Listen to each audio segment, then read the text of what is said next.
Doctor ഉണ്ടോ? ആ ഉണ്ടല്ലോ, ഉള്ളിലുണ്ട്. ഒരു പേഷ്യന്റ് ഉണ്ട്. അത് കഴിഞ്ഞിട്ട് നിങ്ങൾക്ക് ഇറങ്ങാം. ആയിക്കോട്ടെ. ഈ തലക്കല കംപ്ലൈന്റ്. ഇത് നല്ല കംപ്ലൈന്റ് ഉണ്ട്. ഇത് പറിക്കേണ്ടി വരും.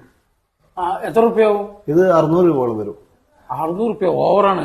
600 രൂപ എന്ന് പറഞ്ഞാൽ ഇത് ഇഞ്ചക്ഷൻ വെച്ച് തരിപ്പിക്കണം. അതിനാണ് 500 രൂപ വരുന്നത്. പറിക്കാനാകെ 100 രൂപയേ ഉള്ളൂ.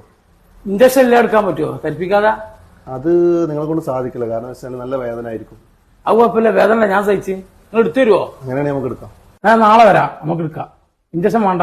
ഇഞ്ചക്ഷൻ ഇല്ലാതെ? ആ, അങ്ങനെയാണ് നാളെ വരാം. ശ്രദ്ധിക്കണം, നമ്മൾ ഇഞ്ചക്ഷൻ വെക്കാതെ എടുത്തതാണ്. മരുന്നുകളൊക്കെ കൃത്യമായിട്ട് കഴിക്കണേ. എന്തെങ്കിലും ബുദ്ധിമുട്ടുണ്ടെങ്കിൽ അങ്ങോട്ട് വരിക, അല്ലെങ്കിൽ വിളിക്കുക ചെയ്യണേ. ശരി. Hello hello. ആ ഡോക്ടറെ, ഇന്നൊരു പേഷ്യന്റ് വന്നിന്. അവര് ഇഞ്ചക്ഷൻ വെക്കാതെ നമ്മള് പല്ല് പറിച്ചു കൊടുത്തിട്ടുണ്ട്. ജീവിതത്തിൽ ആദ്യമായിട്ടാണ് ഞാൻ അങ്ങനെ ചെയ്ത് കൊടുക്കുന്നത്. എന്തെങ്കിലും ബുദ്ധിമുട്ട് വരുമെന്നോ? എന്താ പേഷ്യന്റെ പേര്? പേഷ്യന്റിന്റെ പേര് ജലീല്. ജലീലോ? അവൻ ലോക ഉടായിപ്പാണ്.